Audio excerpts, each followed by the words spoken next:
wabarakatuh. Perkenalkan, nama saya Panji Prasetya Nugraha. Di sini saya akan sedikitnya menjelaskan tentang eh, soal dari tugas yang diberikan di mata kuliah praktikum elektronika dasar. Di sini ada soalnya. Yang pertama, membuat sinyal PWM dan SPWM menggunakan MCU, bisa menggunakan STM32 atau Arduino. Di sini saya menggunakan STM32 dengan Simulink.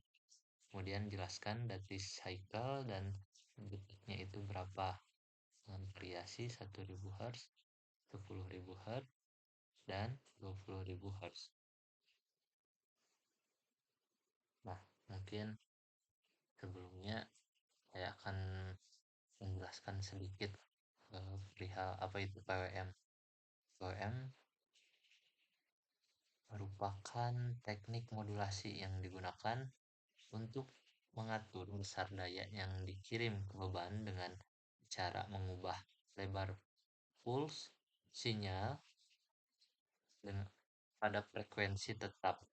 Jadi teknik ini tuh banyak digunakan pada sistem elektronika daya karena yang pertama itu efisien dan mudah diimplementasikan menggunakan microcontroller.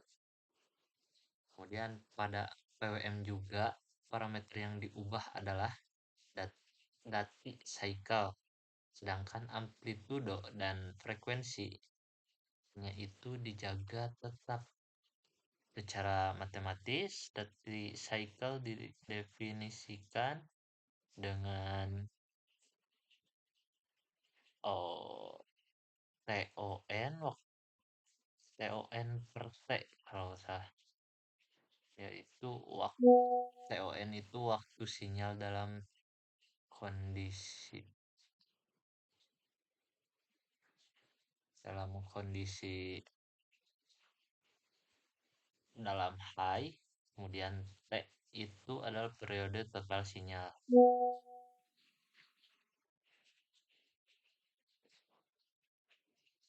Tegangan rata-rata keluaran PWM diberikan dengan semakin besar dati cycle, kemudian semakin besar tegangan rata-rata yang diterima oleh beban.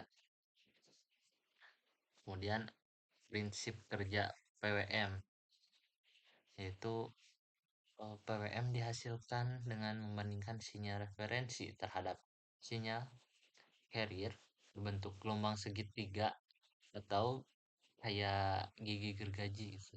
Ketika sinyal referensi lebih besar dari sinyal carrier, jadi keluaran akan high, dan kalau sebaliknya itu keluarannya akan low. Kemudian dalam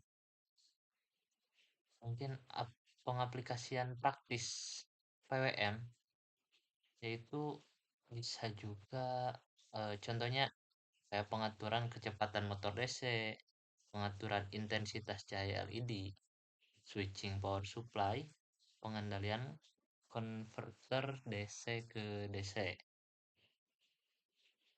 Kemudian pada PWM juga parameter yang diubahnya itu adalah dati cycle, sedangkan amplitudo dan frekuensinya itu dijaga tetap. Kemudian lanjut ke SPWM. Apa itu SPWM?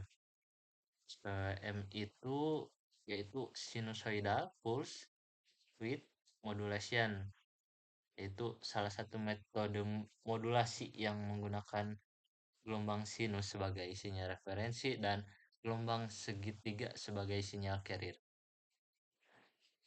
Yang pertama, eh, SPWM banyak digunakan pada inverter karena mampu menghasilkan gelombang keluaran yang mendekati sinus setelah melalui proses penyaringan atau filtering.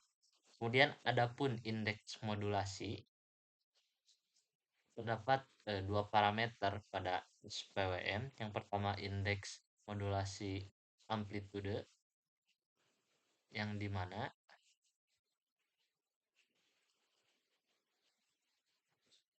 PM Untuk PM sendiri, yaitu amplitudo sinyal, referensi atau sinus, yang kemudian untuk Vise, yaitu amplitudo sinyal carrier. Jadi, jika nilai dari indeks modulasi amplitudenya kurang dari 1, maka sistem berbeda pada daerah linear. Kemudian yang kedua, indeks modulasi frekuensi. Yang membedakan indeks modulasi frekuensi dan amplitudo yaitu semakin besar si frekuensi, maka semakin halus bentuk gelombang keluarannya. Nah, selanjutnya disuruh juga untuk menjelaskan detik cycle dan detiknya itu berapa. Jadi sebelum ke sana, saya akan menjelaskan dulu detik cycle itu apa. Detik cycle itu untuk apa ya? Menyatakan persentase waktu sinyal yang berada dalam kondisi aktif atau dalam kondisi high selama satu periode. Adapun pengaruh dari detik cycle terhadap beban resistif adalah perubahan tegangan rata-rata. Kemudian untuk beban induktif seperti motor, perubahan detik cycle ini mempengaruhi arus dan kecepatan putaran. Kemudian frekuensi dan periode gelombang. Frekuensi adalah jumlah siklus per detik dan dinyatakan dalam hertz, yang mana hubungan antara frekuensi dan periode adalah pada sistem PWM, frekuensi tinggi yaitu eh, ripple-nya itu kecil, tetapi rugi switching-nya itu meningkat. Sedangkan frekuensi rendah, rugi switching-nya itu kecil, tapi ripple-nya itu lebih besar. Kemudian adapun pertimbangan dalam pemilihan frekuensi, yaitu harus mempertimbangkan efisiensi dan kualitas gelombang dari keluarannya. Adapun kita di sini rangkaian dari PWM sendiri. Yang pertama di sini tuh ada konstan, dan ini adalah PWM untuk PWM output. Jadi output dari PWM-nya itu ini. Dan kemudian untuk rangkaian SPWM, nah di sini ada konstan, kemudian ada MATLAB function, dan di sini juga ada SPWM output. Jadi kesimpulannya itu bisa dibaca berdasarkan praktikum yang telah dilakukan. Dapat disimpulkan bahwa sinyal PWM bekerja dengan mengatur lebar pulsa atau detik cycle untuk mengontrol besar tegangan rata-rata yang diberikan ke beban. Semakin besar detik cycle, semakin besar tegangan rata-rata yang dihasilkan. Pada SPWM, proses modulasi dilakukan dengan membandingkan sinyal dan sinyal carrier sehingga menghasilkan gelombang keluaran yang mendekati bentuk sinus dan memiliki kualitas yang lebih baik dibanding PWM biasa. Hasil simulasi di Simulink dan implementasi menggunakan microcontroller menunjukkan kesesuaian dengan teori yang telah dipelajari.